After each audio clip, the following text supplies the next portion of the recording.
ലോക സമ്പദ് വ്യവസ്ഥയുടെ ഹൃദയഭാഗമെന്ന് വിശേഷിപ്പിക്കപ്പെടുന്ന ഹോർമൂസ് കടലിടുക്ക് വീണ്ടും യുദ്ധഭീതിയുടെ കേന്ദ്രമായി മാറിയിരിക്കുകയാണ്. അമേരിക്കയും ഇറാനും തമ്മിലുള്ള സൈനിക ഏറ്റുമുട്ടൽ കൂടുതൽ രൂക്ഷമായതോടെ ലോകത്തിലെ ഏറ്റവും തിരക്കേറിയ എണ്ണക്കപ്പൽ പാതകളിലൊന്നായ ഹോർമൂസിലൂടെയുള്ള കപ്പൽ ഗതാഗതം കുത്തനെ കുറഞ്ഞിരിക്കുകയാണ്. ഇതിനിടെ ഒരു എണ്ണ ടാങ്കറിന് നേരെ ആക്രമണം നടന്നതായും തീപിടുത്തം ഉണ്ടായതായും റിപ്പോർട്ടുകളുണ്ട്. ജീവനക്കാർ ലൈഫ് ബോട്ടുകളിൽ രക്ഷപ്പെട്ടതായി വന്ന സംഭവവും ആഗോള ആശങ്ക വർദ്ധിപ്പിക്കുകയാണ്. അമേരിക്കയും ഇറാനും തമ്മിലുള്ള ആക്രമണങ്ങളും പ്രത്യാക്രമണങ്ങളും ശക്തമായതോടെയാണ് അന്താരാഷ്ട്ര ചരക്ക് കപ്പൽ കമ്പനികൾ വലിയ ജാഗ്രത സ്വീകരിക്കാൻ തുടങ്ങിയത്. അന്താരാഷ്ട്ര വാർത്താ ഏജൻസിയായ റോയിറ്റേഴ്സ് ഷിപ്പിംഗ് ഡാറ്റ അനലിറ്റിക്സ് സ്ഥാപനമായ കെംപ്ലെയറിന്റെ കണക്കുകൾ ഉദ്ധരിച്ചാണ് ഏറ്റവും പുതിയ വിവരങ്ങൾ പുറത്തുവന്നത്. അതനുസരിച്ച് ഞായറാഴ്ച ഹോർമൂസ് കടലിടുക്കിലൂടെ കടന്നുപോയത് 7 ചരക്ക് കപ്പലുകളാണ്. എന്നാൽ തിങ്കളാഴ്ച ഈ എണ്ണം 4 കുറഞ്ഞു. അത് വെറും ഒരു ദിവസത്തിനുള്ളിൽ ഉണ്ടായ വലിയ ഇടിവാണ്. തിങ്കളാഴ്ച സഞ്ചരിച്ച കപ്പലുകളുടെ ഭൂരിഭാഗവും ഇറാന്റെ സമുദ്ര അതിർത്തിയോട് ചേർന്ന പാതയിലൂടെയാണ് യാത്ര ചെയ്തത്.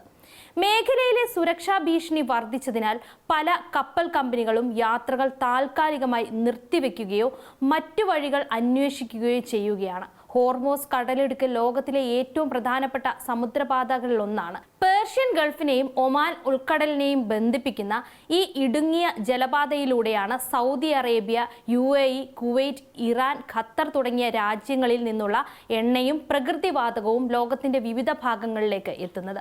ലോകത്തെ സമുദ്രമാർഗമുള്ള എണ്ണ കയറ്റുമതിയുടെ ഏകദേശം 1/5 ഈ പാതയിലൂടെയാണ് കടന്നുപോകുന്നത്. അതിനാൽ ഇവിടെ ചെറിയൊരു തടസ്സം പോലും ആഗോള എണ്ണവിലയെ നേരിട്ട് തന്നെ ബാധിക്കും. അതിന്റെ പ്രത്യാഘാതം ഇന്ത്യ ഉൾപ്പെടെയുള്ള എണ്ണ ഇറക്കുമതി രാജ്യങ്ങൾക്കും അനുഭവിക്കേണ്ടി വരും. പെട്രോൾ, ഡീസൽ, വിമാന ഇന്ധനം, ചരക്ക് ഗതാഗത ചെലവ് തുടങ്ങിയ നിരവധി മേഖലകളിൽ ഇതിന്റെ സ്വാധീനം പ്രതിഫലിക്കാൻ സാധ്യതയുണ്ട്. അതേസമയം ഹോർമൂസ് കടലിടുക്കിൽ മറ്റൊരു നിർണായക സംഭവം റിപ്പോർട്ട് ചെയ്യപ്പെട്ടു. ഒരു എണ്ണ ടാങ്കറിന് നേരെ ആക്രമണം ഉണ്ടായതായും തുടർന്ന് കപ്പലിൽ തീപിടിച്ചതായും വിവരങ്ങൾ പുറത്തുവരുന്നുണ്ട്. തീപിടുത്തം ശക്തമായതോടെ ജീവനക്കാർ കപ്പൽ ഉപേക്ഷിച്ച് ലൈഫ് ബോട്ടുകളിൽ രക്ഷപ്പെടുകയായിരുന്നു. ഈ സംഭവത്തിൽ ആളപായമുണ്ടായെന്ന് സംബന്ധിച്ച് വ്യക്തമായ ഔദ്യോഗിക വിവരങ്ങൾ പുറത്തു വന്നിട്ടില്ല. എന്നാൽ സംഭവം മേഖലയിലെ സുരക്ഷാ ആശങ്ക വീണ്ടും വർദ്ധിപ്പിക്കുകയാണ്.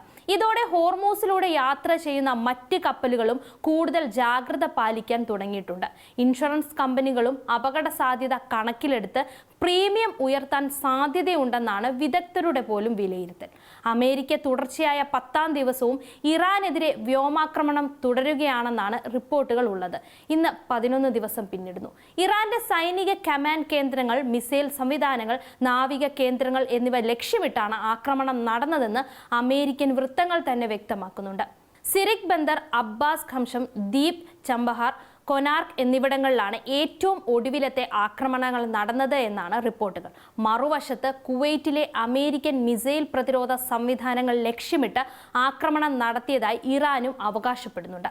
അമേരിക്ക ആക്രമണം തുടരുന്നതിനോടത്തോളം ഹോർമൂസ് കടലിടുക്കിലൂടെ എണ്ണ ഗതാഗതം അനുവദിക്കില്ലെന്ന മുന്നറിയിപ്പും ഇറാൻ നൽകിയിട്ടുണ്ട്. ഈ പ്രഖ്യാപനം അന്താരാഷ്ട്ര എണ്ണ വിപണിയിൽ വലിയ ആശങ്കയാണ് സൃഷ്ടിച്ചിരിക്കുന്നത്. ഹോർമൂസ് കടലിടുക്കിൽ ഗതാഗതം ദീർഘകാലം തടസ്സപ്പെട്ടാൽ അതിന്റെ പ്രത്യാഘാതം പശ്ചിമേഷ്യയിൽ മാത്രം ഒതുങ്ങില്ല.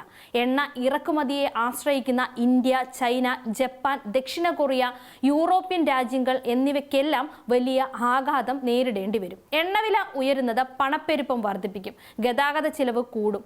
വിമാന ടിക്കറ്റ് നിരക്കുകൾ ഉയരാം. ദൈനംദിന ഉപയോഗ സാധനങ്ങളുടെ വിലയിലും വർധനയുണ്ടാവാൻ സാധ്യതയുണ്ട്.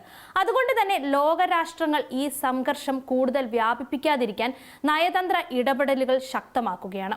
ചുരുക്കി പറഞ്ഞാൽ അമേരിക്കയും ഇറാനും തമ്മിലുള്ള സൈനിക സംഘർഷം ഇനി വെറും 2 രാജ്യങ്ങൾ തമ്മിലുള്ള പ്രശ്നമായി മാത്രം തുടരുന്നതല്ല. ഹോർമൂസ് കടലിടുക്ക് പ്രതിസന്ധിയിലാകുന്നതോടെ ലോക സമ്പദ് വ്യവസ്ഥയും എണ്ണ വിപണിയും കടുത്ത സമ്മർദ്ദത്തിലാകാൻ സാധ്യതയുണ്ടെന്ന് ഉറപ്പുമാണ്.